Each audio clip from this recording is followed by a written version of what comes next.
Howdy, this is Sailor the Piper Man, Piper the Sailor Man, coming to you from a small little island in the Caribbean, Puerto Rico, where we have great warriors. And from that island, we produce some of the kick butt soldiers for the American U.S. military.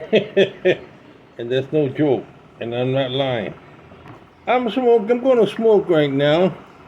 Thanks to St. David who introduced me to Cornell and Dale O. Joe Krantz. Right? It's a blue label. Blue is the blue. Yeah, this called the blue label. What the heck? I just forgot what it was called. It's a blue label. Can't see without my bifocals. And it's Burley. You know I love Burley, right? I'm gonna take some of this.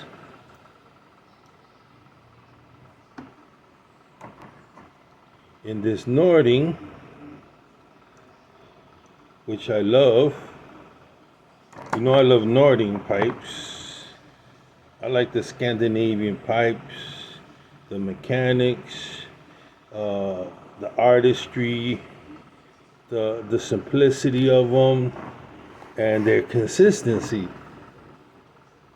And turn this away. I'm about to light this bad boy up. I didn't overfill it. That's it.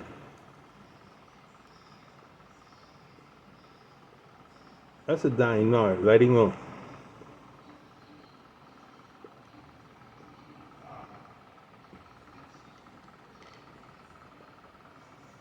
I always believe a competition, a pipe smoke competition, it would be so much better if you had one match.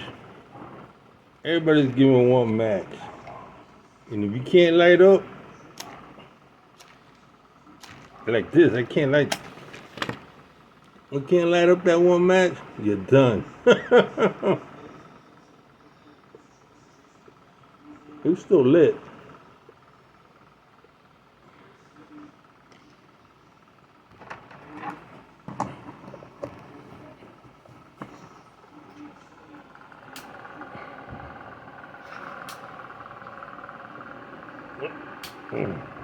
Just fixing that fan. I got a fan on there to blow the air out.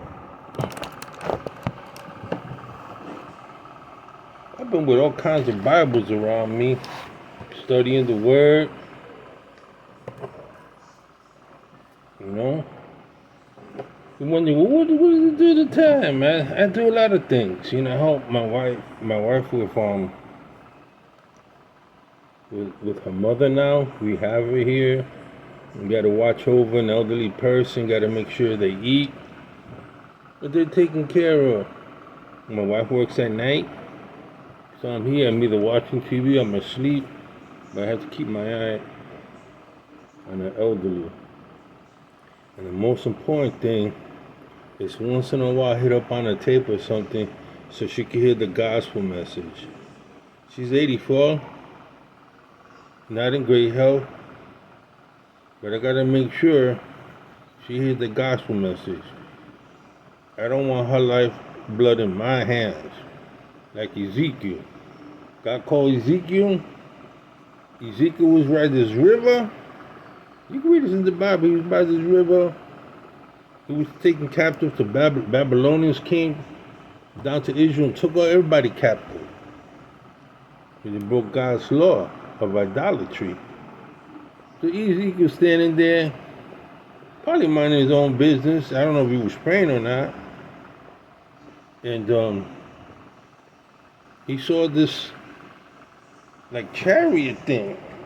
Let me check this out. What exactly? He saw some UFO. Some people could have said it could have been UFO. You know, like when we look at the Bible, we look at first at what we read, but we don't perceive. For example, Abraham was in the tent and three strangers came to him. They were extraterrestrial. Somehow he knew that they came from God. Some theologians say that the angel of the Lord or that Christ was in the midst. I don't know.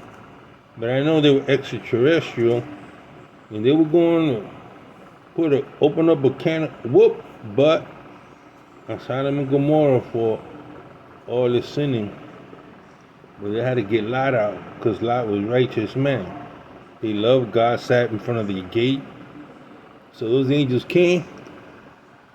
Yeah, Lot, get out of here. Go and don't look back. That's what he did. He stepped out. Come on, girls. Took his two daughters. His wife was with him. But she didn't listen. How many times we have a wife, we tell our wife to do something, and they don't listen. And they end up complicating. Well, what ended up complicating for Lot's wife was, according to the story, she got turned to some kind of salt pillar. You know? So, I'm going to read to you just quickly. You know the thing, everything's coming from heaven. Jesus, the angels came from heaven. Angels are extraterrestrial, right? God made, where was God in the beginning? Before the earth was made. He was somewhere else, extraterrestrial. How about his spirit? It says that his spirit brooded, walked in the garden and talked with God. Obviously, Adam was of a high consciousness. He was perfect, right? But there was also an enemy there. How about when Enoch was taken up? He didn't die. What happened to him? How about Elijah, who went away in this fiery chariot? How about the ark? How about what was in the ark? Was it not extraterrestrial? How about when he went to Mount Sinai, he saw the burning bush? He saw the burning bush. How about the pillar of fire? Where was that? Where did that come from? How about walking around Jericho and playing the trumpet and they all came down? The priest that held the ark and touched it, he died. When the Philistines took the ark, a plague ran through it. They had to give it up. There was power. Where did that power come from? Extraterrestrial. I think there's always been a tug of war over the city of Salam, Jerusalem. Why? Some say it was the Garden of Eden. Some say that there's a spiritual ladder going up to heaven and coming down. Jacob's ladder. You know, we hear about Christ coming back. From where? The heaven. Where is he coming back in a cloud? With who? With some armed forces. It's not extraterrestrial. God said there'd be signs and wonders. Couldn't people now see extraterrestrials? How about the two men that come and stand on the wall, the two prophets? They come from where? Not from here. They come from outer space. You know, how about the river, the Euphrates River drying up and angels, extraterrestrial angels coming out from the deepest part? How about those things coming out of the abyss? How about those men, scorpions? They're going to be attacking men. There's a couple of movies showing that. Demons. What are demons? Fallen angels. And read the book of Enoch. These same angels, they call watchers, will teach men to do certain things. Why do we have pyramids everywhere? Why did these human beings begin sacrificing other human beings? And to who were they sacrificing to? Who are these gods? And there's a lot of interesting things. I don't know if you ever read Chariots of the Gods. Very interesting. There was always been a connection between earthly men and things in the celestial. The sun, the moon. I don't know if you ever been to a museum and seen all the Egyptian architecture, half animal and half human. You look at all the Syrian, the early civilization Sumerians. You can read the epics of the Gita, the celestial wars, fighting over the earth. Some even go as far as to say that there's a group that was put here by God, right, the Creator, and then another group invaded. And so there's been a war between good and evil. The battle is between good and evil. I think we can all see that there is evil. There's some things that people do that is nonsensical. All these wars. All these Nephilims that produced what the Greeks call the Titans. And, we think of them as height, tall, but could there be Nephilims that are not tall, that look like you and me? How did they get into power? I mean, how is it that Obama came out of nowhere and got into power? How did a poet, a second string painter like Hitler get into power? You ever notice that those that were around him, some of them were in the Nazis occult? Interesting, man. How about Nostradamus? There were other people that saw things. Isaac Newton. Galileo knew that the earth was round. History is just a quick snapshot, and there's so much underwater. There was a time there was no water. Did you know that? Never. We always think, the oceans always existed. No, they didn't. The scripture says that water began coming down during the deluge, during Noah's Ark. But at the end, if you read the late chapter of Revelation, ain't gonna be no more water. That we ain't gonna have to worry about climate change. Oh yeah, I'm gonna read something. I mean, if you're gonna read me a science textbook, I think I can read something here, and I'm not gonna insult your intelligence. You interpret it any way you want. But look what it says here.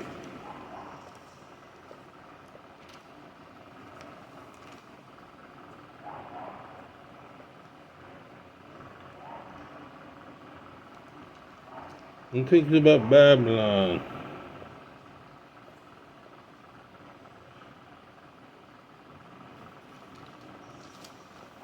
It says, it says here in chapter 20, verse 7, and when the 1,000 years come to an end, Satan will be let out of his prison. So obviously he was captured. He will go out to deceive the nations, called Gog and Magog, in every corner of the earth. He will gather them together for battle. A great mighty army, numberless as the sand along the seashore. And I saw them as they went up on a broad plain of earth and surrounded God's people, the beloved city, New Jerusalem.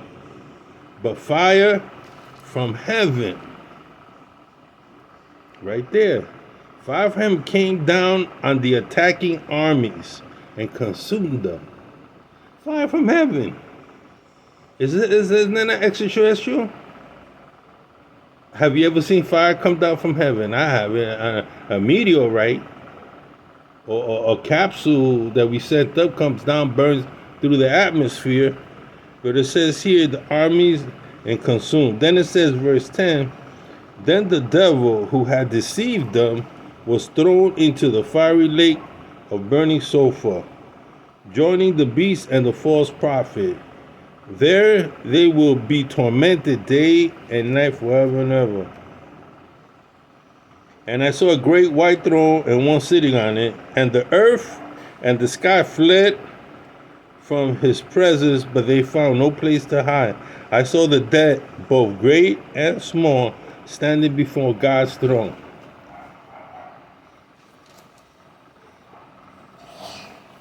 You can say, oh, well, that's not true. That's not going to happen. How do you know? How do you know for sure this what it's talking about ain't going to happen? It hasn't happened yet.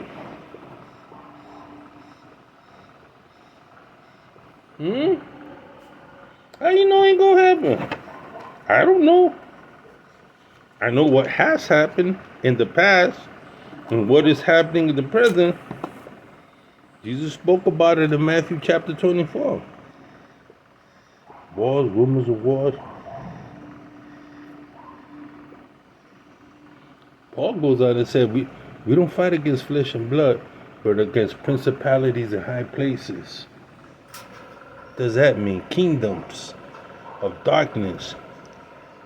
There must be a whole lot of angels. Remember, the angel, most theologians believe that the angels were demons with great power. Some angels were stronger than others. Right? They had their territories. They have their kingdom. They set up their kingdom like God set us with kingdom. But God is in the third heaven, the Bible says.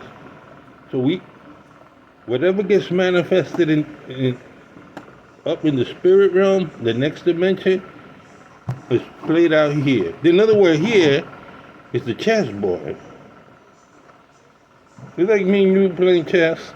I'm moving the pieces, you're moving the pieces. The chessboards don't know we're doing it. And it's like a game that's being played. And then you find some chess pieces are being protected by God. Some of us are being protected by God.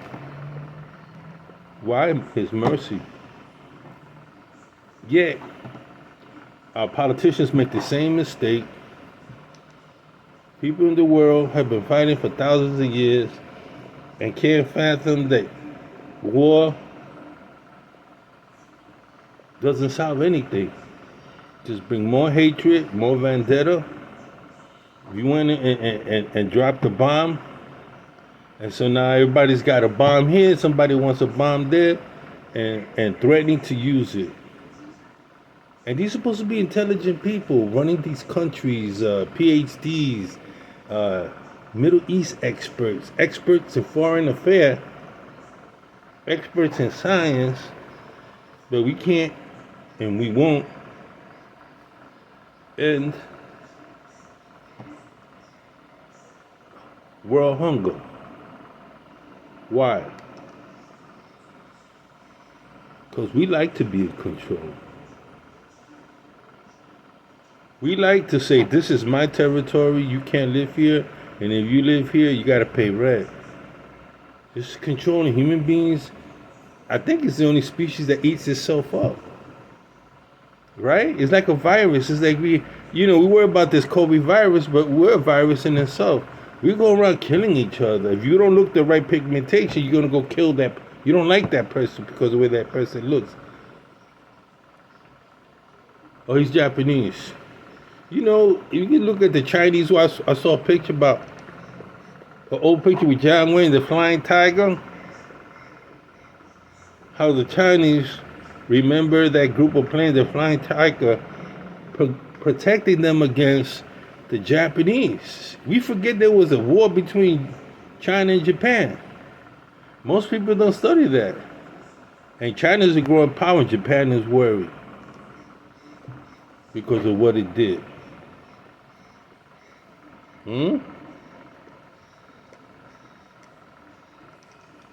India's become a great power now. Russia is still a power. We don't know what's going to happen. Get all those instead of saying, man, we got United Nations there. Yeah, man, let's peace, man. Let's share everything. No. Come on, we can share the oil, we can share the resources, and we can still make money. No. I want your land. I want you to be subservient to me. How is it possible we got slaves, man? Slave trade. How is it possible that women, I'm sorry to say, are killing children? There's the women.